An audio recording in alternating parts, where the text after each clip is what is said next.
Hello, everyone. I am Lavinia, and I am the chair of this session.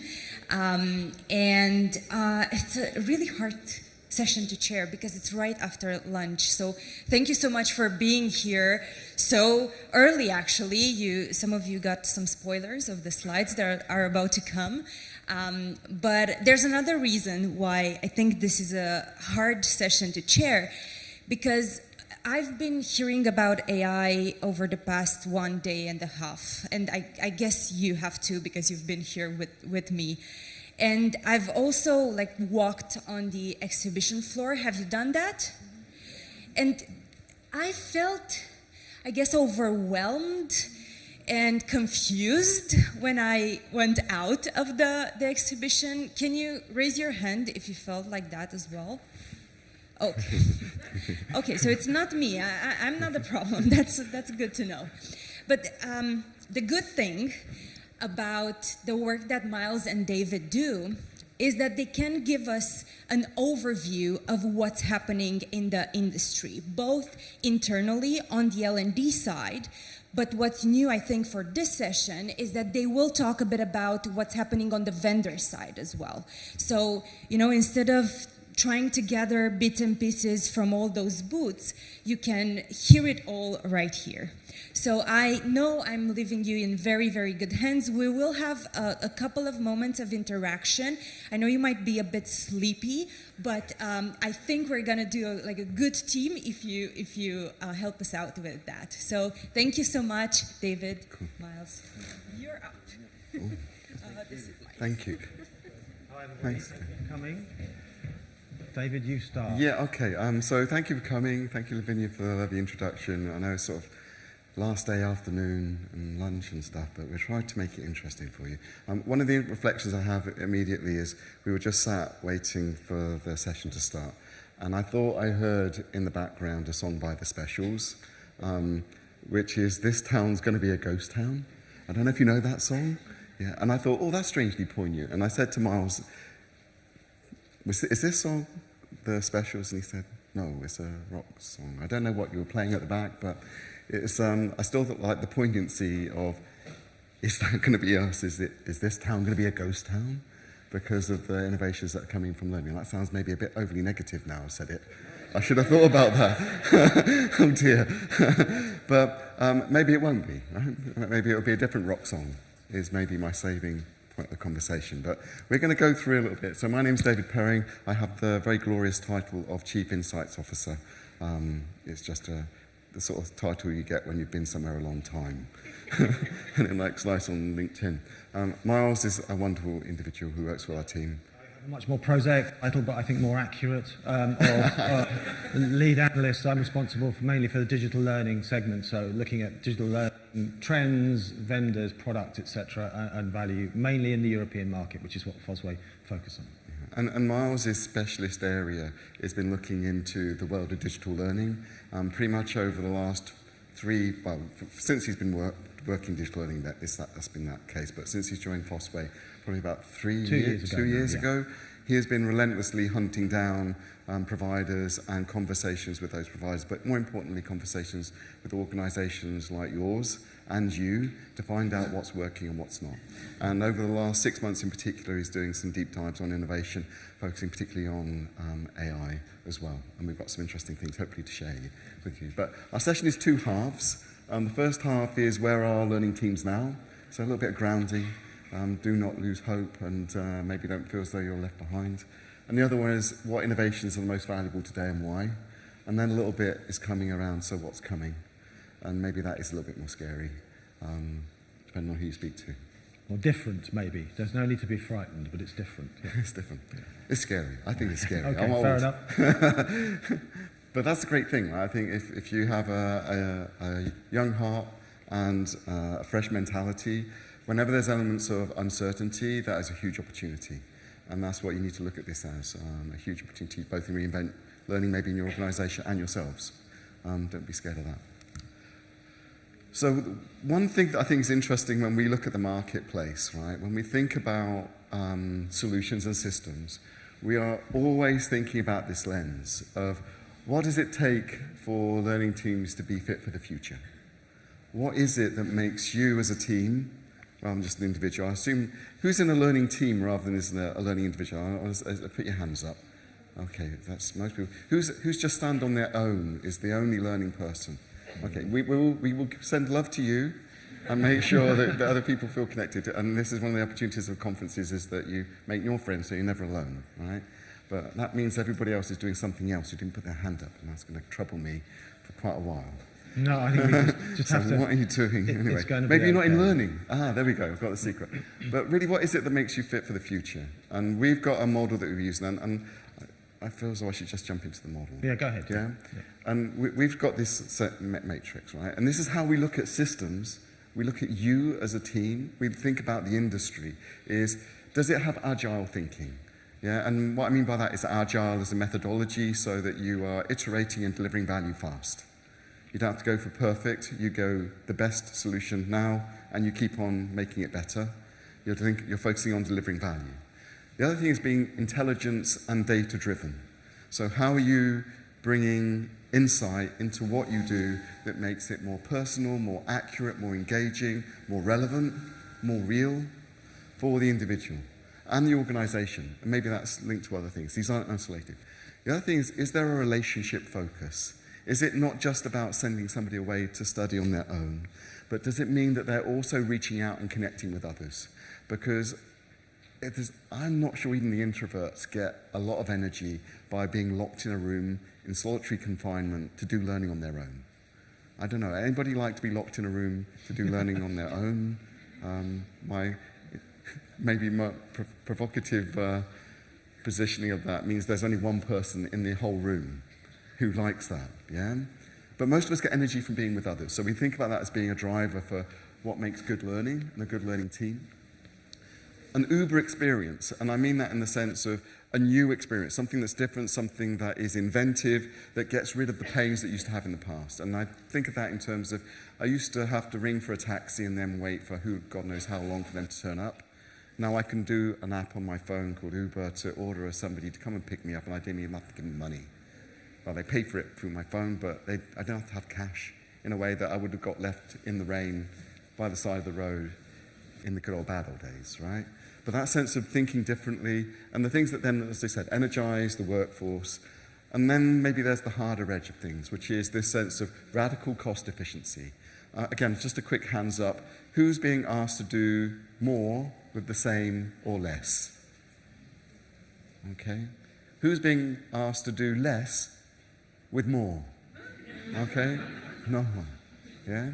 So that sense of radical cost efficiency, and we know the economic uncertainties of the last few months have made that even maybe more serious than it's been before. And finally, deliver exceptional value.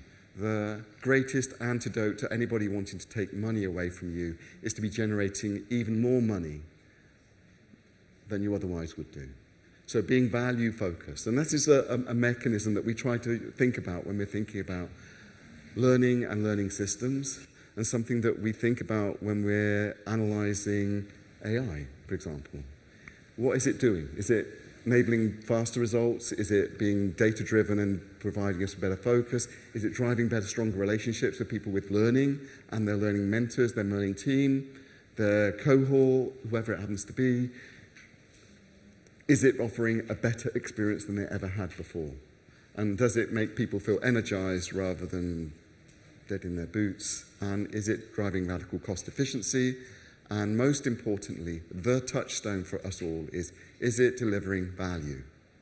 Right? Now, you could see this as being in isolation. They probably join up. We could probably have a nice matrix. But that's really important in the way that we think about not only are you fit for the future if you conform to those, where could you be stronger? But actually the solutions that you use, what are they doing? So, where are learning teams now in their fitness for the future? Well, we do our digital learning realities survey. We did this last year. We've got one that's currently running at the moment. If you could please spend some time filling that out for me, that would be amazing.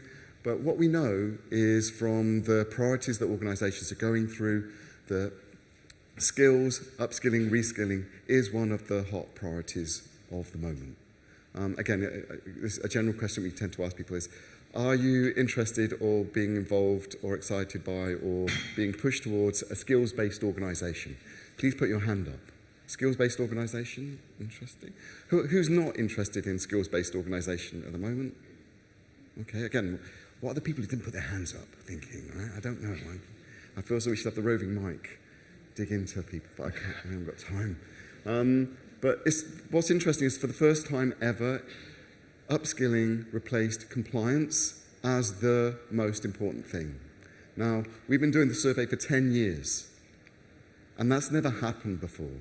And it feels like that is a really big tell, a seismic moment in your identity as learning people. Yes, you're not going to get away from having to deliver the compliance, but now there's a new priority in town, a top priority in town, which is providing your people with the skills that enable them to outperform your competitors, to probably do more with less. And the other things that are on here, career development is high up there on the agenda. Again, that wasn't there maybe as high. Learning culture, high up. My most depressing one is the sustainability and ESG. That's at the bottom of the list. Please put that higher. That's my request to you from my children. Other things, just 13%, and this is maybe the hard thing about the skills agenda, is only 13% think they're very effective at delivering skills or supporting the development of skills in their organisation. And that's a worrying stat in a way. So again, we're thinking, when we think about digital learning, what is it that you do differently when you develop skills?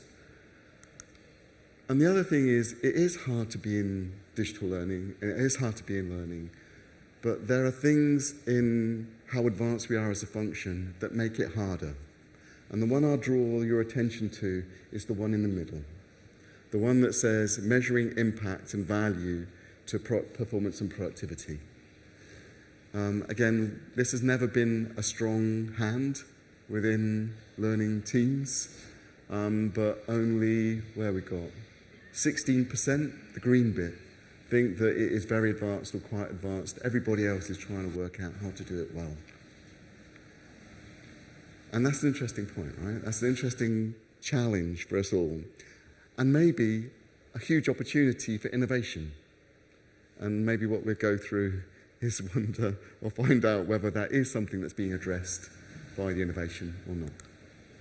But overall, we try to think of this sort of, again, trying to get you to understand how we think about innovation. The innovation that we explore is really about how not just this formal learning segment works, but also how workplace learning works, and also how collaborative learning works. So it's almost a complete holistic learning strategy. Now again, I'm curious to hear from you guys in terms of where is your learning focused mainly on? Is it on the formal learning?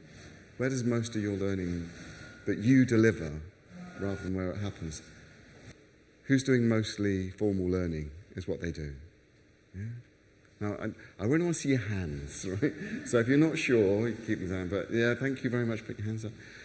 Who's focusing everything into workplace learning? Got 2 hands, 3 hands, yeah? Everything to workplace learning. Who's focusing on collaborative learning? Collaboration in the workplace is the key way of learning. 5 or 6 hands, right? So my inference of that is everybody else is doing the formal stuff. And what we know is that if you want to create rich learning, then it needs to embrace things like MS Teams as a medium. It needs to embrace things like coaching. And that is, again, when we think about where we take the learner, where are we going to? Are they bringing them to us from that center box into formal learning? Or are we meeting them in the workplace? Are we meeting them in their workspaces in collaboration? And actually, I think probably the most important thing when we think about the innovations that are coming is not to innovate into the areas that we've always played in, the formal learning, but to embrace those innovations that enable us to play in new areas at scale. Through performance, through search, through mentoring, through performance support. Those are the things that I look for in innovation. And maybe, Myles, you can give us a view about what we're seeing. Yeah, so we're going to start to share some of, as Lavinia said, some of the insights from the, sort of, I suppose, the research on the supply side. We're not going to go through the 9 grid because that would be difficult and possibly not that interesting. But I think some of the trends underneath this, the analysis. So there's some interesting things. I think about the future of the learning management system. Not that the LMS is dead. We hear that, well, I don't know, almost annual chorus of that. But I think there's something, a direction maybe with a learning management system. The learning system's role is changing. Will it be the interface on information, practice, or will it actually be something that's sort of further in the background of the infrastructure? I think that's an open question now. As David said, other tools perhaps become the primary touch points. So that's going to be an interesting thing to observe.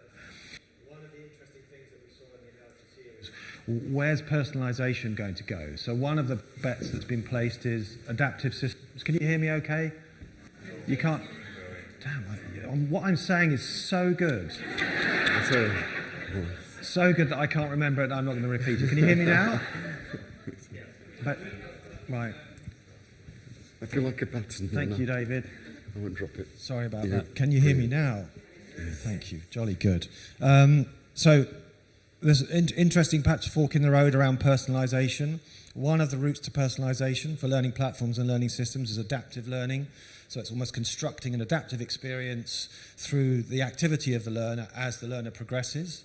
It's an interesting question now, the extent to which is that the best route, or is some kind of intelligent conversational interface, something like a chat interface or some intelligent dialogue, a way of personalising your learning experience. Completely different design, completely different content challenge, a completely different experience, quite a different business model as well. How do you buy that? How do you price that? Some of these things are starting to happen as well. I think one of the interesting things that we're seeing in the learning systems market is that kind of authoring is everywhere now. So every learning system has some kind of authoring capability.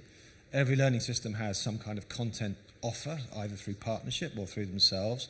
So the extent to which learning systems are becoming digital learning providers is interesting. The boundaries are blurring. Are those learning systems providers competing with these providers, or are they partnering with them? What kind of choices do you get in the market that describe that? I think there's some interesting dynamics there. I think one of the things that we probably used to see was this notion of, sort of bigger is better from an innovation perspective. And one, I don't know, for those of you, probably most of you, as Lavinia showed at the beginning, have been downstairs to look at the vendor offer, or at least what's being marketed as the vendor offer. And it kind of used to be, I guess, that those people who had the bigger R&D budgets could bring the innovation to the market more readily and more quickly. That's still true. It's interesting, though, with the large language models and generative AI capability, that capability is equally available to every provider in the market. So I think that means that some of the smaller providers are able to do what the bigger providers could do, and they have different, arguably different propositions and different price points. We'll come back to this later as well, but I think one of the interesting things, and this is where you kind of to scratch a little bit beneath the messaging, is the extent to which these technologies are being used in a sustainably and interestingly different way. We're going to come back to the theme of AI assistants. I imagine that's something that each of you have seen. You possibly had a marketing message about AI assistants, but how are they valuably different when everybody's using similar technologies? So these are some of the dynamics that we're seeing. David. I've got a question for you, Myles. Please. In terms of the 9 grids, we tend to talk about the people at the top of a box. Yeah. Offering more potential. Would you say that is almost like an expression of maybe their increased innovation? And are there particular vendors on some of the top rows that you'd say, oh yeah, for example, the Regis company, their innovation that makes them stand out as being more progressive is X, Y, or Z? I think some of the most interesting uses of AI on the roadmaps have been, and the Regis company is one example of this. I think Skillable's another, Ludic another, perhaps smaller providers that you might not be so aware of, but they're being very smart at applying AI capability to their existing platforms and services. And it's a kind of like a sort of supercharger or an accelerator of the capability, so they can be more personal, more intelligent. They can scale their content offer across programs more readily. So I think that's where the AI is being used to enhance their differentiators and their sources of value. Most of that is around personalization, data, and design, I think, are the things that stand out as real differentiators, not just the technology. Very quickly. I was just very curious, because I know we have our chart and we've got these different layers. but those people at the top of a box area seem to be interested. Cool. That was my question. Oh, okay. I've yes. run out of question now. No, that's fair Shall I enough. let you We shall move on. I on? don't want to give a lecture about the 9 box because I think that would be less edifying. So this quote is kind of framing some of the thinking that I think has informed the analysis that we've been doing about where the market might go. So this is a quote stolen from Warren Buffett, who's much smarter than I am. He was talking about the way to cultivate shareholder relationships back in 1979. He was saying that businesses tend to get the shareholders they deserve. His frustration was, my shareholders are too short term. They're thinking about the next quarter, not the long term. I think, so we stole this quote to describe, well, learning and development isn't just a function that's there. Learning and development is given tasks and priorities by the organisations that we all work in. And that forms where the innovation tends to go. It forms investment priorities, it forms the capabilities and the planning. And I think and we'll come through this, but I think there's a kind of an interesting dynamic in the market with the great potential of these powerful technologies. Are they going to innovate efficiency and process, which is dramatic and powerful, and or are they going to innovate in products and kind of fresh value? And I think this is one of the reasons that I find this quote interesting as well. It kind of depends what the priorities are that you're given. I think there's one other thought here that I think is really important, and one of the things that we don't often discuss is the impact that AI is having on the economics of the industry, which is always the driver. And we're in a position at the moment where AI innovation is arriving, as David said, in kind of economically uncertain, if not difficult times. So the efficiency argument is very, very strong. Savings is a big goal for lots of organisations. Maybe if the economy was more buoyant, perhaps innovation to experiment would be easier. But I think there's an interesting don't lose sight of that kind of economic driver as we think about this. So we think that the notion that you get what you ask for, crudely put, is quite a useful way of thinking about that. So just to develop that a little bit, so there's this difference between process innovation and product innovation, simply put. So, and it's not to say that one is more valuable than the other, but process innovation tends to look at streamlining, efficiency, speed of process, automating tasks. Task automation is one of the major drivers on the content side of the digital learning and learning technologies market. That's a very big driver. I think what's been interesting, and there's a lot of conversation about, but is this just going to be more AI slop? I don't think we see that actually. I think there is plenty of it out there. But I think within organisations, there's a lot of effort to make sure that this efficiency doesn't erode that quality.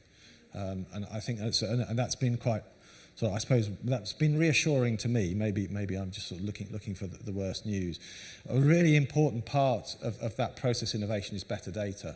And I think, we'll come to this towards the end, but I think in the digital learning environment, actually it's just more data. I think we tend to be a slightly data impoverished corner of organisations often. I think the opportunity to gather more useful data is really important. And this is kind of not in opposition to, but instead of product innovation, which is about new features, new possibilities, additional value. My view is that we're seeing, at the moment, our analysis shows we're seeing a lot more of this, the process innovation and the product innovation. I don't know, does that seem right? Firstly, did you understand that? Can you hear me?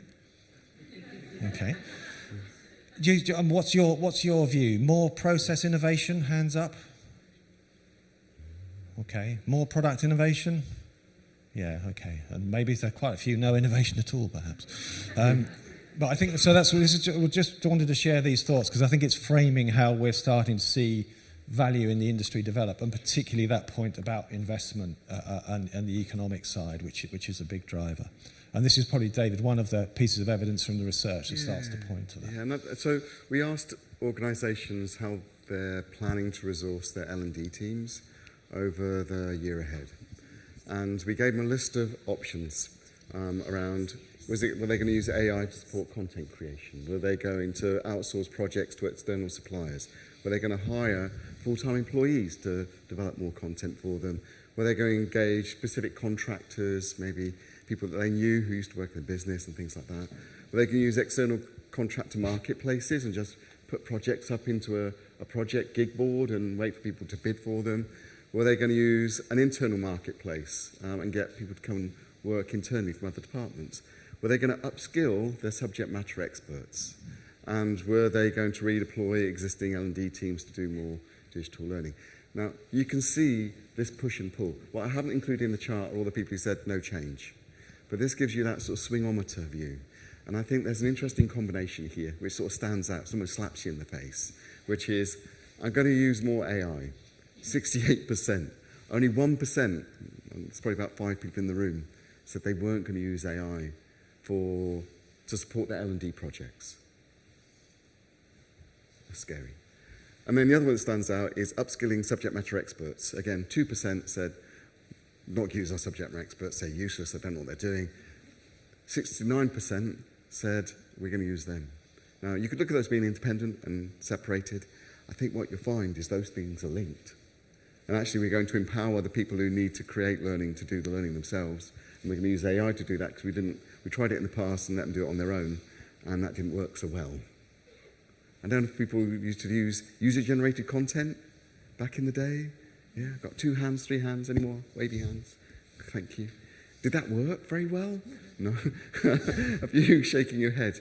Do you think AI-supported content from subject matter experts might be better? Well, got a bit of maybe. That's a better answer no. Yeah? And if you've not got any resources, and they've not got any money, and you've not got any money, that's not a bad answer. Something that's better than rubbish, or might be okay, is not a bad answer. And that seems to be where the industry is sort of pulling this thing along. Now, I remember back in the day when I worked in learning teams, we could never create the volume of learning that the business really demanded. And I'm not sure if that's how you feel. Have you got a really big backlog of projects that you probably should be working on that you haven't got the resources to complete? Has anybody not got a backlog? I'm just curious. Maybe we could just put some work to you. Look around the room and I can chuck some projects at you. But that's a real challenge, right? And we used to talk about maybe democratizing learning, the creation of learning. And then we found out that maybe that's not such a great answer.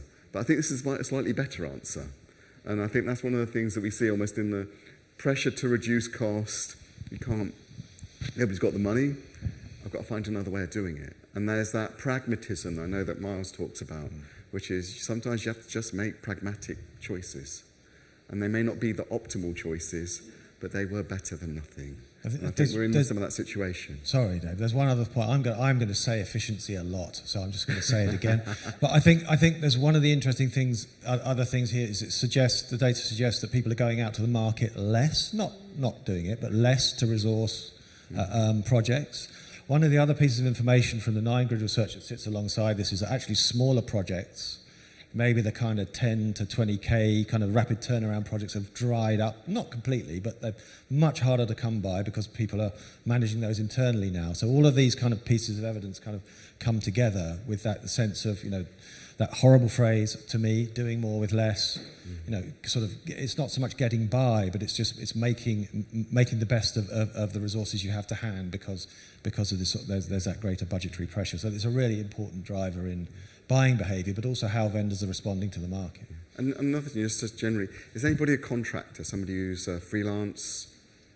Got a couple of hands. This is why it's harder for you to get work, right?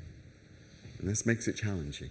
You have to have maybe another story, another string to your bow, or you need to be using some of these tools, more innovative tools, to make sure that you've got a differentiator when actually the pressure's on. Okay, bingo. What are we going to do? I think we need to reveal the data. Yeah, shall I just reveal it? I don't know, we could ask it. So, just generally, AI is enabled tools, and we ask people what they're using. So I'm going to go through this. It's a bit more interactive. You get your hand up, and then you'll see, I'll reveal probably all of them in one go, because the animation won't work properly. Blame the person who built them, me. But media generation. Who's using media generation to create images and charts and characters and all that sort of thing? What's your estimate on the numbers there? I go 40%. Okay. Exactly 40%. 42? That's very good.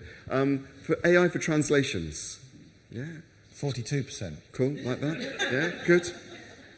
Again, are the translations any good? Okay.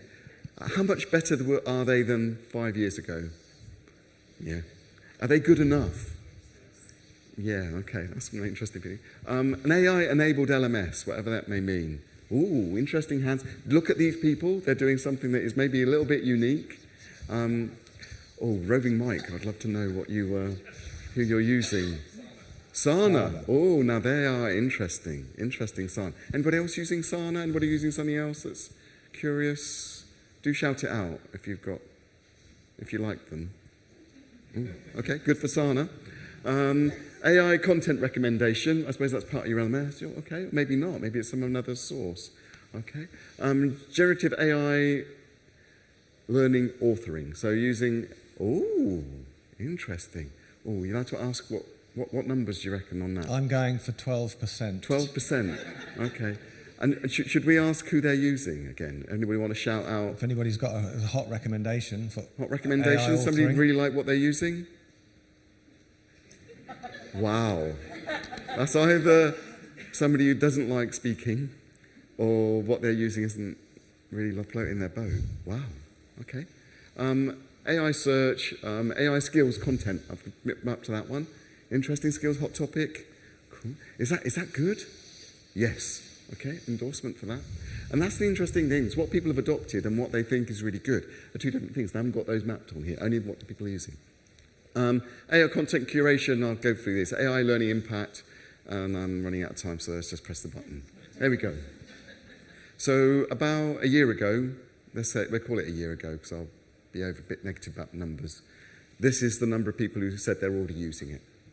So you've got about a third of people who were using AI media generation. If you think about who's piloting, and that maybe are people who are using it now, you've got this number. And it starts to pull out forward in the generative learning, so you end up with about a third there. But maybe everything above generative AI authoring is about a third. And then implementing, maybe those are things like, so you've got half of people are using media generation. That's interesting, right? Now, hard on the people who used to pay to create the images for you. Yeah, time to get out of that business if that's your business. Yeah, time to upskill into other areas. What other areas might be hard? Feeling the pinch. I think that sounds pretty. Translation. If you run a translation business, you're probably in the process of closing it, to be honest. Unless it's live audio.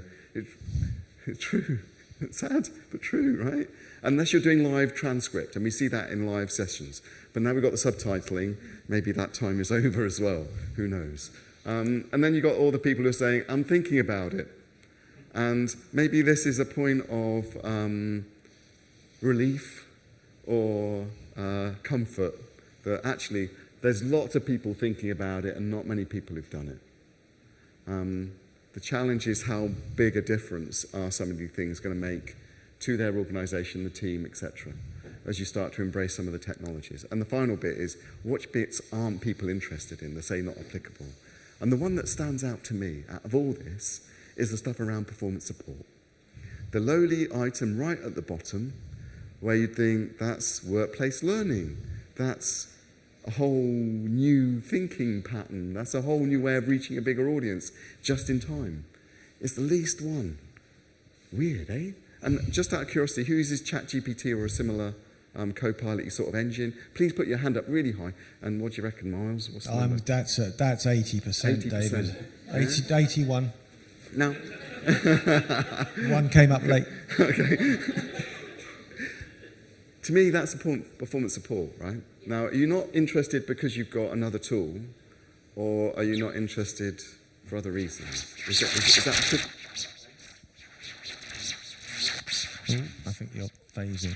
I think there's just, I don't know if your microphone's all right, David, but I think there's an interesting point. So connecting to that point about what's the trends for learning management systems or learning experience platforms. Maybe it's me. As the main interface between yourself and knowledge, learning, skills, etc. I think pretty much everybody put their hand up saying using ChatGPT or something similar, and that's becoming a more reflexive behaviour, much more often now supported in the organisation.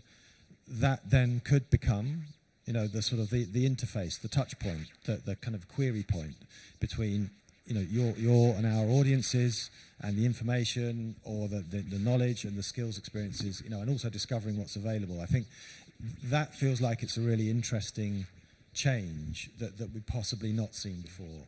And that starts to bring out the potential of maybe what individuals think is a learning experience rather than what's available in the system could start to change, and their expectations of which kind of knowledge and performance is reflected there. It's not to say this is going to happen, but I think it's a significant shift in the IT and technology ecosystem in the organisation from that performance support lens. Now, one question I have for you again, feel free to shout out. And maybe that's not something that people aren't used to doing because you're always told in class to shut up. Right? But besides Sana, which had a resounding endorsement for the LMS LXP, is there any other solution that you're using? Because I think overall, probably about 90%, 81% wasn't it, that are using some form of AI tool. Is there any one that you think, actually, I think that's pretty good?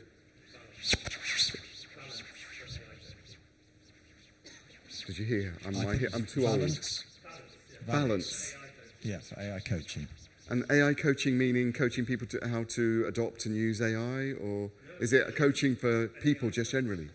Wow, okay. Yeah. And people's responses to that as an innovation, as, I was going to say a victim, but a beneficiary as a user, how are people responding to having that made available to them? They love it. So we piloted it, and the request was so high that yesterday we had to release it to the whole organisation. So, sorry, for those that didn't hear, there you go, you got the microphone now. No, Sorry, I don't go want a ahead. microphone. That's terrible. How you feel? So the request was so high that, and it's taken so much time to process the request that we ended up yesterday releasing it to the whole organisation. Interesting. So there's kind of pent-up demand there for something that wouldn't have been possible before because it's now accessible broadly, if not universally. So if Sana, Balance, anybody else got a tool they think, actually, yeah, this is good that I'd like to share? Just down. Feel free to quickly say, because this is your chance to share, right? And I could say some, but voice the customer and all that. Yeah, we are actually using QStream for knowledge retention. And so they have also a coaching section in there. They also have included in that tool question creator based on your content. So you can just upload PDFs, PowerPoints, whatever, and then they create based on that a structured learning, which you can also like say, I want this kind of questions or this like 5 questions like open, 5 questions like multiple choice, 5 questions, whatever. And then they have also a very awesome insights area where you get like really data on like how is everyone doing like on an individual basis, on a group basis, on a class basis, and then overall as well. So you get a lot of insights, heat maps and stuff like that. So yeah. So it's changing your approach and the thinking around learning by adopting them. And again, the users, what do they think about this new AI-enabled approach? So yeah, we are using QStream for a longer time. They just like launched also the AI tools last year, like getting more and more. But so the users actually loving it because I mean we have. So we are mainly training Salesforce, but you can also like do that on your phone, like in between. It's just like a few questions, like every other day maybe. It's just like you can just set the settings, how long you want to do it and how many questions should be released, right? And it calculates also like how long it takes, the average of the group, based on like benchmarks which are in the back of the system. So becoming a much more, going back to my diagram earlier on, intelligence-led. Yes. You're becoming a bit more Uber experience. Yes. You're thinking about the relationship that people have with learning. Yeah. You're thinking about cost efficiency, radical value. Yeah, people get and involved. you can also involve the managers, Energize so the the direct individual. managers of the people. So because they can log into that tool and get also insights over their team, how they are doing in the learning, where they maybe need some coaching. And then they will be also prompted by the system to coach this specific person on this specific topic. So you can also oversee that from like a higher level, like which manager is doing that and who's doing that in a good way. Thank you. So I'm just going to blatantly advertise. Oh, do you want to bring the bike over here? So Sana, QStream, and Balance. Balance. And just over here, just out of curiosity, but I just wanted to make a comment on Sana specifically. Yeah. So yeah, I am a Sana customer for just over a year. Are you sorry, just before we start, you aren't the sales director for Sana? I don't work for Okay. Sana, but I did do a session earlier with Sana. But we actually use Sana for probably 7 or 8 of these things on the list across the board. From the top to the bottom, there's a few they don't do yet, but even down to the analytics side, for example, with AI as well. Thank you. Right, thank you. But we can call people that, but I think it's always useful for you guys to hear each other's voices, right? What's working, what's not. That's what I think you come for the show for. And we're trying to give you some pointers and hopefully give you some sense of how should I be looking at the market? What are the touchstones that mean that actually it's worth a while in investment? And we've gone through that, so I will move on. What should we say? Shall I go through this one? I've forgotten this slide. Do you want to speak about this one? Well, I think so. We won't go through this blow by blow, but this is one of the models that we use to try and understand, I guess, the kind of the sort of operating considerations, bit of an operating model summary for corporate learning functions, and it's kind of been interesting to see, where's been the focus on the vendor side to support these activities.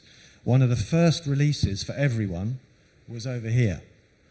So probably 18 months ago, 2 years ago, if not, and then into that was this sort of, and it's one of the interesting things that's been different about AI, particularly generative AI, is, whoa, this is powerful, but there's a kind of sense of risk. Everybody's had an experience, I assume, of AI stuff up for you, some kind of hallucination. I did the vanity search, and it told me that I'd invented the iPlayer when I was at the BBC, which is, obviously I didn't. I could have done, but I didn't. It's kind of, but I think it was that sense of public and personal experience of unreliable, unstable, and unpredictable outputs was defined. The potential, but also the risk. So a lot of the focus was on managing the risk. Not that that's inappropriate, but that early focus has then enabled providers to be able to access other parts. I think what we're seeing mainly at the moment, we've seen here in the solution side, so build, test, refine, and deliver. There's a lot of focus on the supply side for and that's matched to the chart that David was speaking about earlier about content development, design, translation, etc. I think we're starting to see, and you've seen. I know that Philippa Hardman's been very, very, very helpful sharing that research on the AI as an enabler of design as well, which I think is really interesting, for learning design. But it's still that focus on the kind of on the solution side, I think, and then we're starting to see perhaps more on the optimization test and some on the measure and analyze. And I think there's huge potential here. But it's kind of interesting to see that the focus has been about that kind of core component. What's probably underplayed is the value on the kind of the sort of strategic planning end of using AI tools and technology to help that kind of decision research analysis, maybe some more recent developments with sort of those kind of deep research like experiences there. One of the things that we've seen that's kind of really interesting, or it's interesting to me anyway, because I hadn't necessarily expected to see it so rapidly, was the using AI to play the role of a colleague or a stakeholder. So to say, to understand and role play what a stakeholder might want. What are good objectives for this project? What's a good business metric that should track alongside this leadership program? What's a good, outcome for customers? And using the AI tools to kind of help you role play some of those more kind of planning conversations and decisions. I think that's kind of really interesting. And I think that sense of role playing with a sort of tireless and hopefully objective partner, it has been something that perhaps I hadn't expected to see being used with such confidence. So I think that's a kind of an interesting area to explore there. And we'll kind of come back to the data point at the end, but obviously, the challenge and one of the reasons why there was such a focus on here so early was, well, what's the data source for a lot of those responses? So I think that's a kind of quick reflection of my experience in the research so far, which we're doing more of over the next few months on the kind of how the innovation's affecting the model. And perhaps less here, back to that point about the kind of process innovation and efficiency more than the kind of product value that we're seeing so far, I think.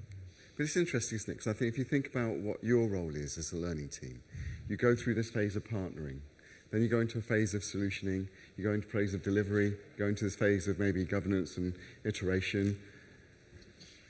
I think one of the things that I'm not sure about, maybe Myles you got a view of, is how much AI could disrupt every part of that step. Right? So could AI, because of its connection into some of the data, provide us with a more rapid journey into designing the context and the personalization of the learning solution? Is that something that's going to come sooner rather than later? I don't know if you've got a view on that. I was just thinking now, that's one of the interesting things that's starting to evolve, and I was just reflecting on, in my own head, about a company called Perceptics who do employee listening. And what they do is they have an employee listening platform which also does Manager 360. So to some extent, that system starts to have a really good view about you as a manager. What they've just released is an AI coach, which is using that understanding of the advocacy of your team about your management style and the feedback that you've got about you as a manager to prompt in your own personal tutor of this is your leadership development program, just at a coaching level with a nudge engine. Now, in the past, David turns up and speaks to the director of professional services. The professional services manager says, I think I've got a problem with my leadership group and my managers. David then goes away and talks to some of the managers and maybe starts to understand a little bit about what the problems are, then designs a program, and then goes 6 months later, if he's lucky, delivers some programs that some people turn up to and some people don't. In the Perceptics world, at the point when you've had your 360 feedback, you're always getting nudged as a manager about this is the things that you need to be developing and here's some content. And no human other than the manager was really involved, except for the people who gave the feedback, I suppose, as well. But that is a change, I think, in the nature of how learning systems are going to work in the future. And we have to be maybe conscious of that disruption coming. It's probably what I'm going to answer me on question. Sorry for asking. Go ahead.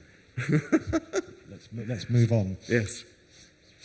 So, but really, I suppose what we wanted to do is, again, think about what's really working in the sense of learning cycles. One thing that we've always thought about is how do you get people to come back to learn more? How do you develop a skill is by using a learning cycle, and that involves going through this process of measure, analyze, plan, learn, apply, and sustain. And I suppose, Myles, the question is, where are most people investing most of their AI or innovation focus? I think, and we'll probably see this maybe in the slide, but it's learn, I think, at the moment. It's not to say that's the only place, but that's the focus. I think there's huge scope for the apply and sustain, and I think we've had the reference to AI coaching services. I think with AI coaching, my view anyway is that it's not necessarily replacing the role of a human coach. I think it's the coaching and feedback and reflection capability that AI tools can provide. I think that's kind of interesting there. So it's not like this is now your AI coach, not the human coach. It's the coaching value that can be introduced and spread around across different experiences and values. So we're starting to see that, and we're starting to see the creation of better data sets and the ability to handle that data in volume and at speed. Have I gone quiet again? Yeah, I could sense it in your eyes.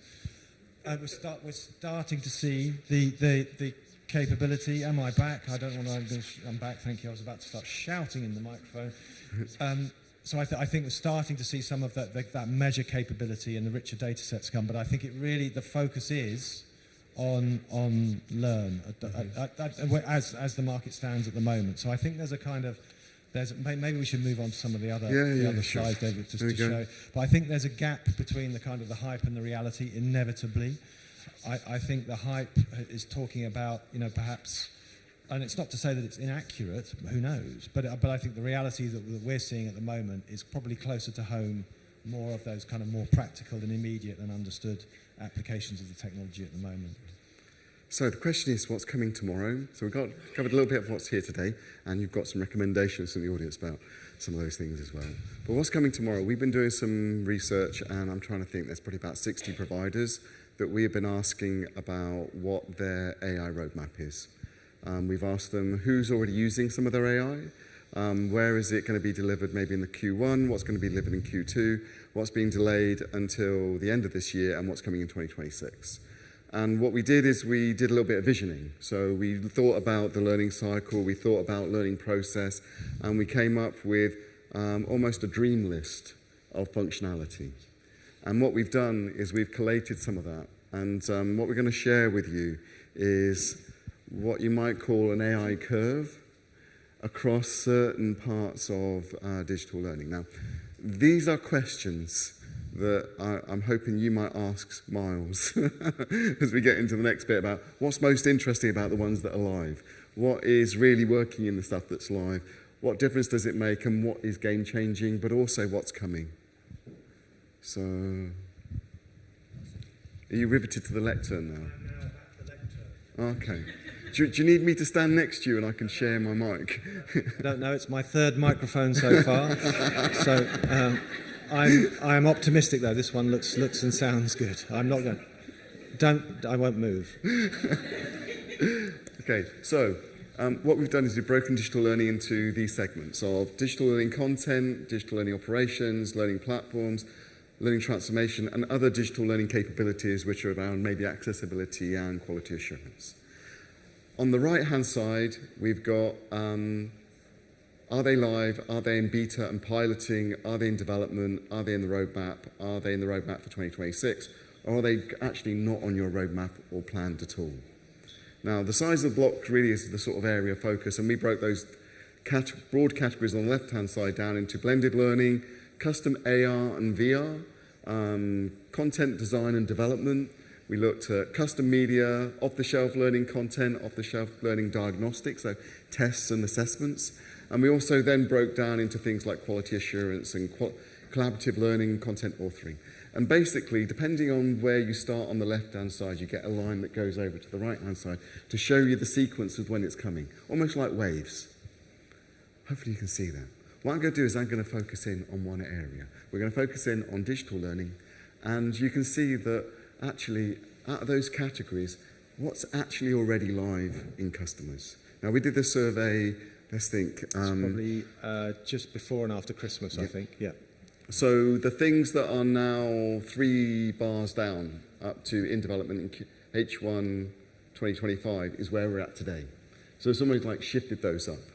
But you can see there's a really big line that's already live in customers, which comes from that custom content experience design and development.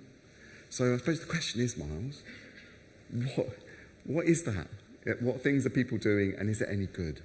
Well, so when we talked about content creation, I think so a lot, and you can see from this that the focus on what's live with customers and what customers are placing live or buying is focused on content creation and content generation.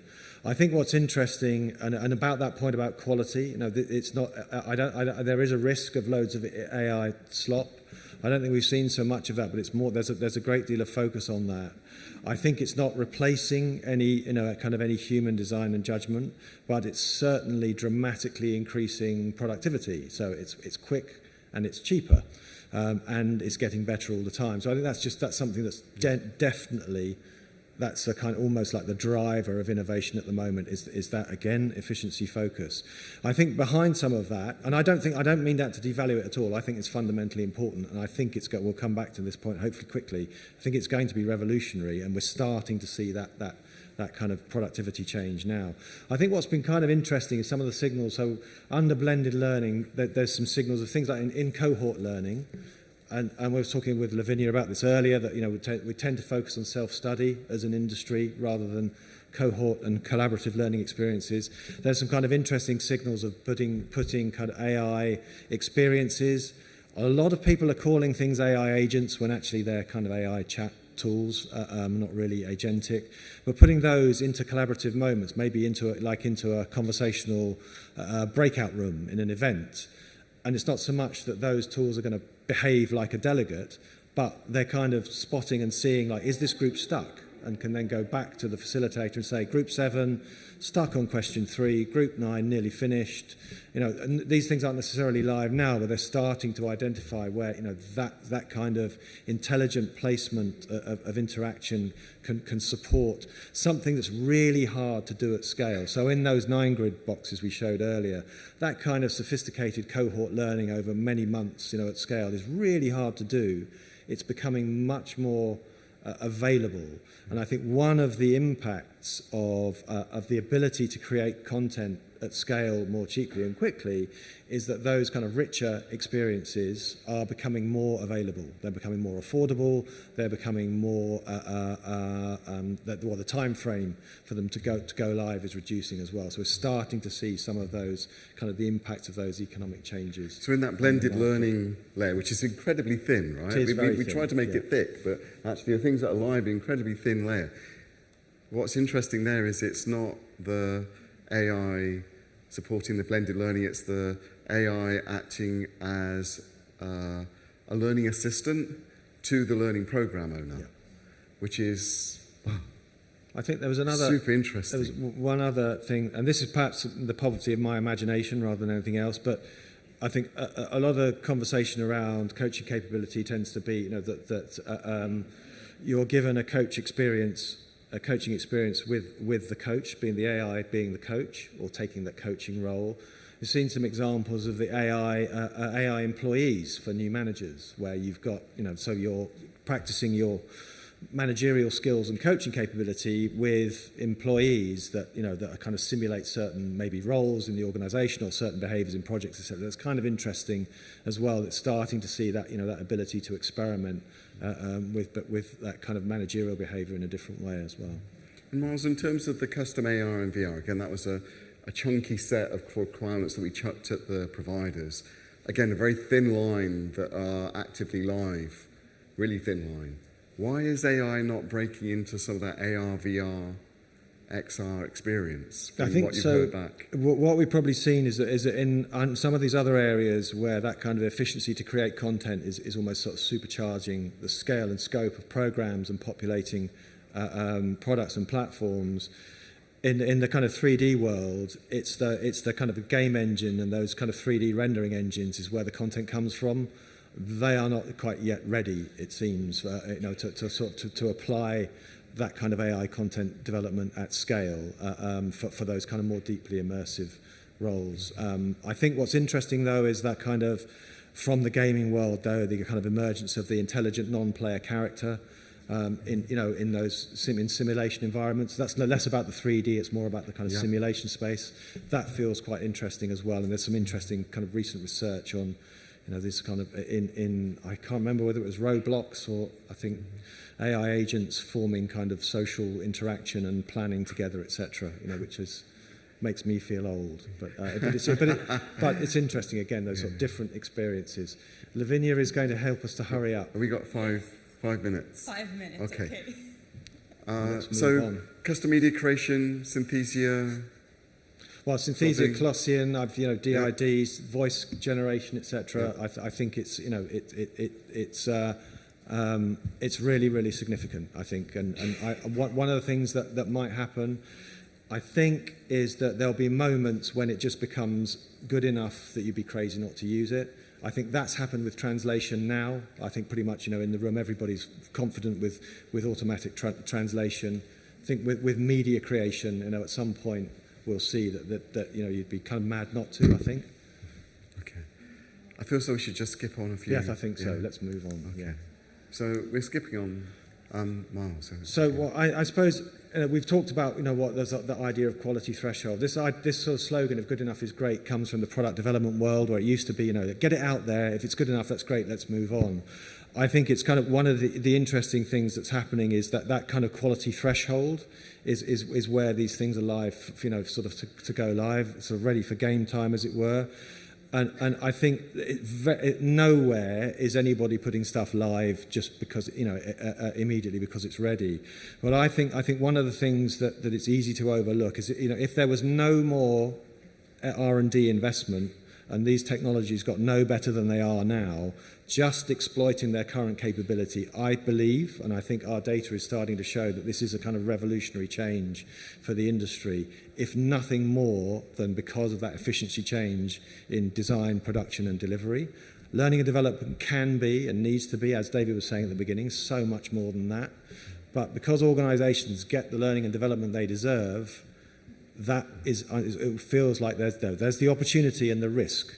That optimization and efficiency is dramatic and it's fundamentally revolutionary. A lot more is available, but that's the engine of change at the moment. I think that's what we're seeing. What we're not seeing, though, is this idea of human in the loop. I don't think the implementations that we see are anywhere near that at the moment.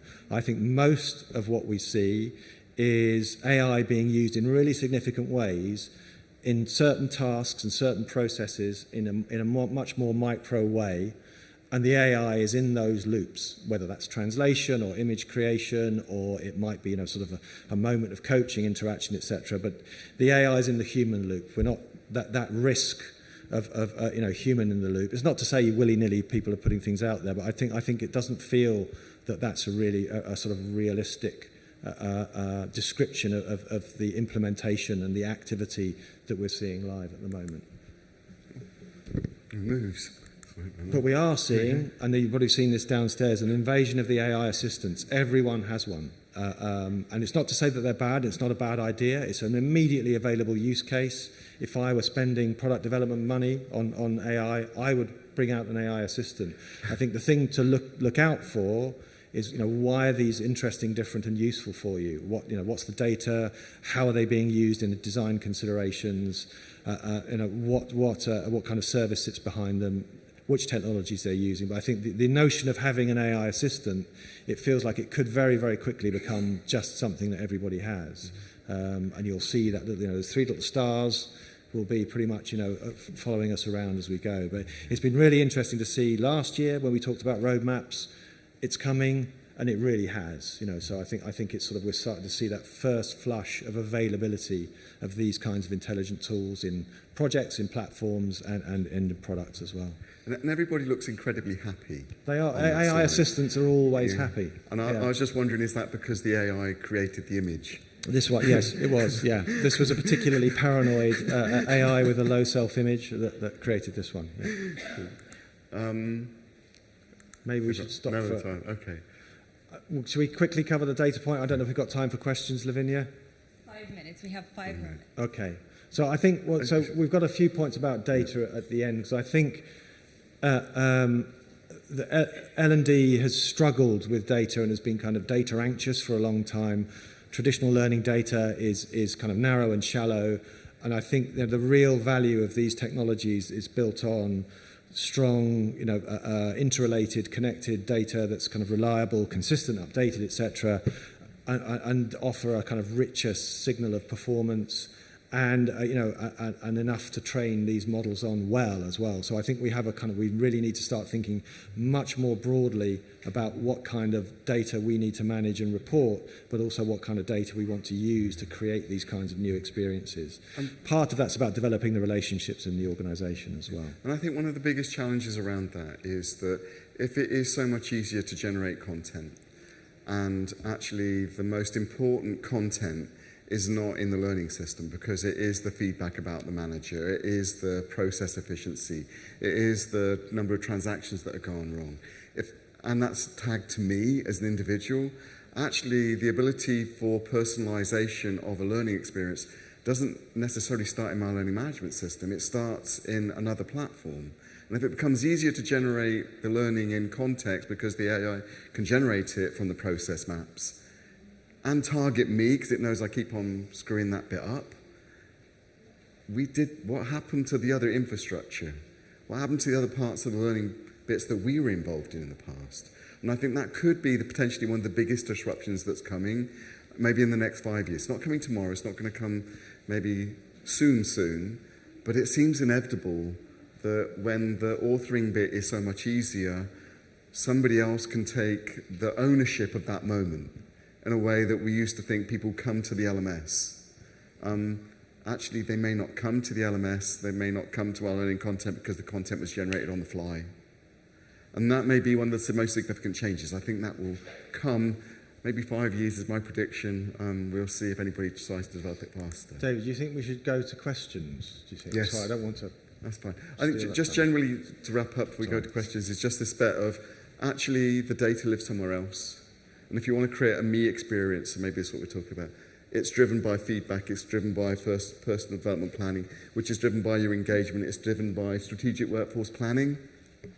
Data that says this is the future of the organisation, these are the skills that you would need to have in order to be relevant in the future. There's so many elements in this machine, that actually we don't own as learning teams. So maybe that's one to take a picture of. Yeah. We do have time for 1.5 questions.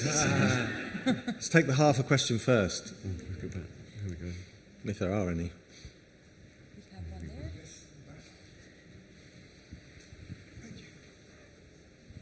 there. You spoke a lot about learning. I just wanted to touch on ROI and the business impact. Do you see AI having an impact into that and what that could look like? Yeah, I think so. I mean, I think probably the expectations are a bit lofty about how quickly and how far that will go. But I think the anticipation is, I suppose the equation seems to be not necessarily that prices are falling, but you'll get more for your money, either as a transaction with the supplier, or you can get more with the existing resources. So I think that kind of, whether that's ROI or sort of expectation of output, which might be a bit more accurate. I think you're starting to see those expectations change. I think probably the point is about what's the most valuable outcome and the available information to make that calculation. So I think that's harder than just the expectation. But I think the expectation is at least we will get more for our money. I think the anticipation is perhaps that we might get better as well, more personal. But I think the more is easier to see at the moment than that kind of sort of fresh value, I think.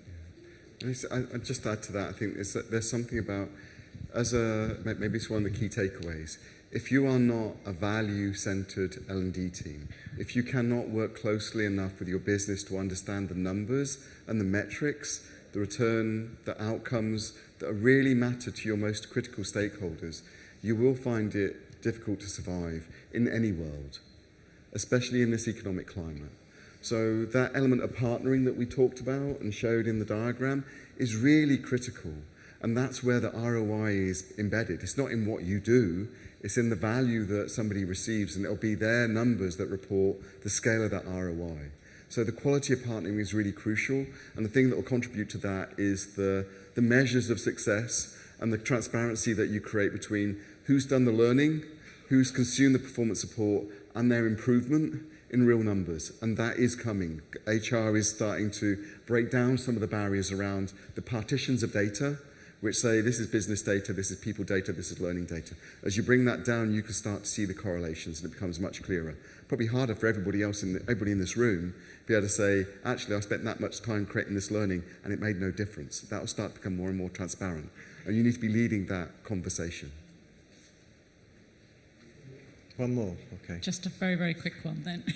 Half a There's question. some fantastic AI tools, tech available to us. So I've been doing a lot of research and we've brought in some of those tools. But what we're finding is the cost now is so prohibitive, basically, because you add AI into the mix and it quadruples the cost of a license, for example. So do you think that's going to change? Do you think that's going to get any better, lower, more affordable? Because I think it's prohibiting L&D organisations right now. Sorry, David. So go on. I suppose I guess one of the challenges is the input costs of the foundation technologies that most often used. There are some providers who are using their own proprietary AI, but that's still relatively rare. So I think the anticipation is that will fall, but you can see that those those sort of foundation technology providers are racing hard not to let those costs drop too quickly. And I think that's probably what we're seeing. But I think over time, I think they will fall because it looks like the differentiation between the different providers is really, really hard to sustain. So that sense of a commodification seems like it's quite likely. But that will probably take some time to pass through. I think one other point that's really important to make is that often AI buying decisions are not made by L&D, they're made by those people who manage the decision, some kind of committee or investment organisation, often with procurement, finance and IT being very, very heavy-handed in those decisions, which isn't inappropriate. And I think that makes it, you've got to be really, really clear then on the anticipated value, as David was saying, to make some of those equations work, I think. And again, just to add to that, I think there is this sense of ultimately the cost of your learning program, the cost of the learning solution will be a small fraction of the potential value that you're providing to your business. And it is all about articulating the business case ultimately. If you think about the cost of learning, most of the cost of learning is the time, non-productive time. When you take people out of the business for 8 hours, that's time, when you times that by 20,000 people, that means a lot of money. If you can halve that or a third that number, actually that's a really significant business case. So sometimes we get caught in how much the solution costs rather than how much value am I going to drive and how much of the experience cost can I save. And I think that's something to really think about very strongly, because sometimes you might be arguing for more money than you've ever spent, but the value to the business, because the high levels of productivity, being available more often, being less disruptive to the business, is significantly better.